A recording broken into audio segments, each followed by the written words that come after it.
Sejak 2025, Inggris dan Prancis memimpin inisiatif Koalisi yang Bersedia.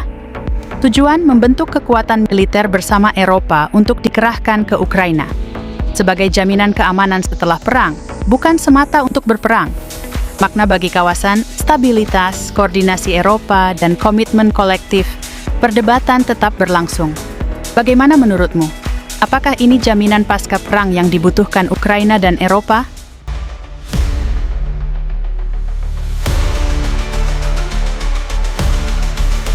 Macron dan Keir Starmer mengusulkan pasukan multinasional pasca damai Ukraina. Tujuannya, jamin keamanan, cegah agresi baru, bantu stabilisasi dan pelatihan. Pasukan dikerahkan setelah gencatan senjata dengan mandat jelas dan koordinasi internasional. Fokus: pengamanan wilayah, pelatihan pasukan, bantuan kemanusiaan, pemulihan infrastruktur penting. Kehadiran multinasional memberi efek jera, menekan risiko pelanggaran perdamaian. Setuju?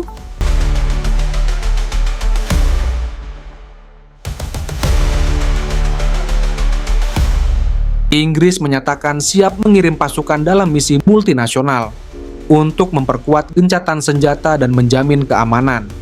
Langkah ini dikaitkan dengan rencana Amerika memberi jaminan keamanan kepada Kyiv. Pasukan multinasional, mandat terbatas, fokus pada stabilisasi, pengawasan gencatan senjata, dan perlindungan titik vital. Bagi Kyiv, jaminan keamanan berarti dukungan berkelanjutan, meningkatkan deterensi, namun juga risiko eskalasi diplomatik. Kapan dan bagaimana diterapkan? Kami pantau perkembangan dengan data, konteks, dan suara terpercaya.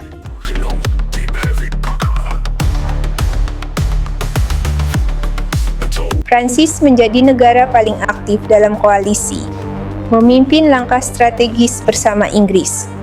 Macron menegaskan, Ukraina berdaulat dan dapat menerima pasukan tanpa persetujuan Rusia. Koalisi menekankan koordinasi bantuan dan keamanan Eropa di tengah eskalasi perang. Implikasi: perdebatan hukum internasional, dukungan sekutu, dan potensi respons dari Moskow.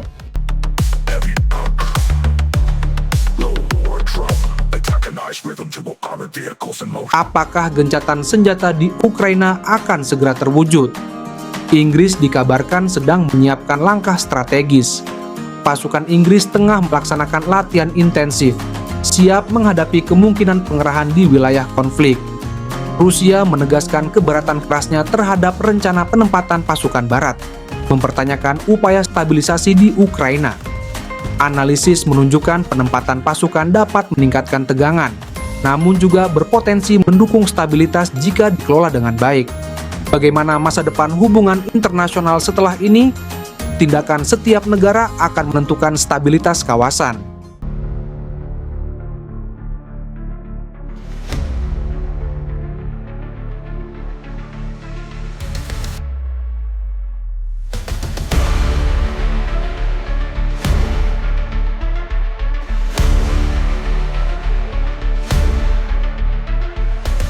Banyak negara Eropa lain juga skeptis atau masih ragu untuk bergabung secara langsung dalam misi militer di Ukraina. Inggris menekankan bahwa jaminan keamanan kuat, seperti pasal pertahanan bersama NATO, penting agar kesepakatan damai tidak gagal. Amerika akan tidak mengirim pasukan, tetapi mendukung rencana tersebut di bawah beberapa skema keamanan. Di tengah ketegangan geopolitik, keseimbangan antara diplomasi dan keamanan menjadi kunci untuk masa depan Ukraina.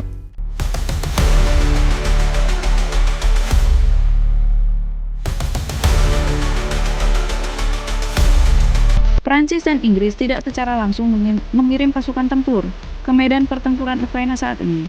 Yang terjadi adalah mereka sedang mengembangkan rencana untuk mengirim pasukan multinasional. Ini sebagai bagian dari jaminan keamanan bagi Ukraina setelah terciptanya gencatan senjata ke Ukraina. Rencana ini masih dalam tingkat perencanaan dan negosiasi politik, bukan implementasi penuh. Bahkan sejumlah negara lain juga dilibatkan dalam perencanaan ini.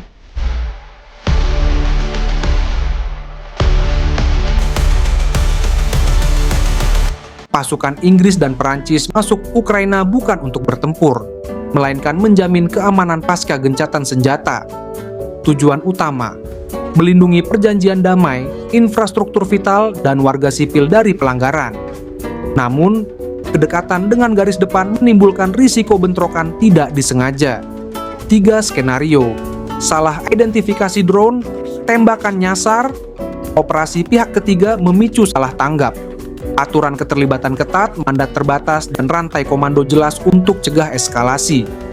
Langkah pencegahan, jalur komunikasi langsung, zona penyangga, tim monitoring gabungan, dan transparansi misi. Intinya, kehadiran penjamin damai membawa manfaat, tapi tetap menyimpan risiko konflik. Publik perlu informasi jernih untuk menilai dinamika kawasan.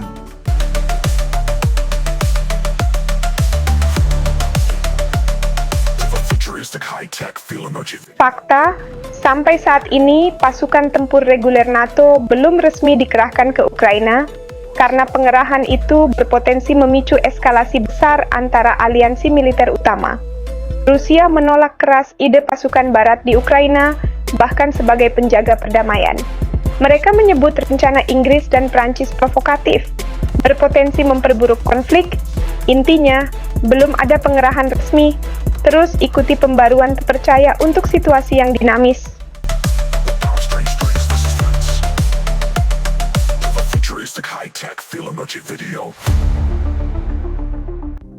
Mengapa Rusia menolak pasukan asing di Ukraina? Bahkan jika disebut pasukan perdamaian, mari kita bedah sikap resmi dan konteks diplomatiknya. Menurut pernyataan resmi Kedutaan Besar Rusia, militer asing dianggap ancaman langsung.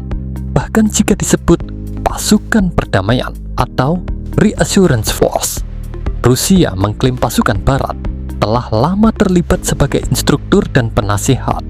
Pengerahan resmi dikhawatirkan memperburuk konflik. Kremlin menegaskan, pasukan hanya bisa ditempatkan dengan persetujuan semua pihak, syarat yang sulit dipenuhi dalam situasi saat ini. Juru bicara Kremlin baru-baru ini menolak pasukan Eropa di Ukraina, meski diskusi politik tetap berjalan dalam konteks perundingan damai. Video ini bertujuan edukasi publik, memahami sikap Rusia dan dinamika diplomatik tanpa mendorong sikap partisan. Verifikasi dari berbagai sumber.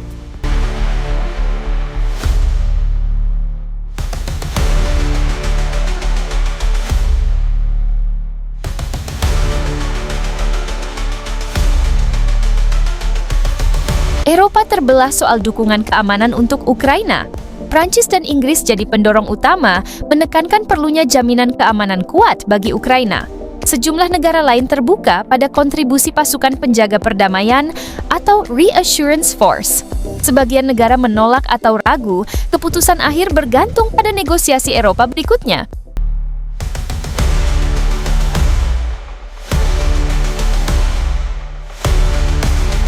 Tidak semua negara siap kirim pasukan ke Ukraina.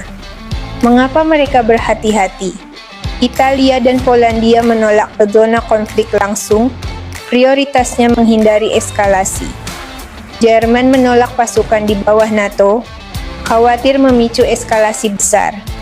Amerika tidak kirim pasukan tempur, tapi dukung monitoring dan logistik Eropa sebagai bagian paket perdamaian.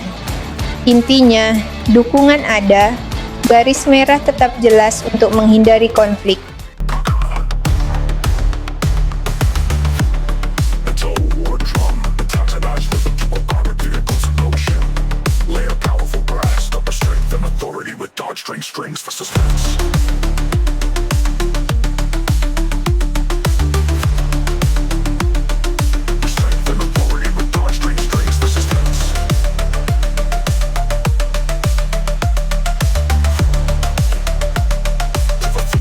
High-tech feel emoji video.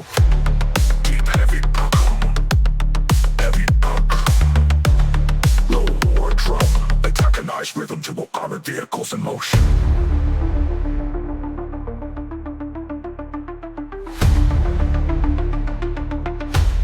Layer powerful blast.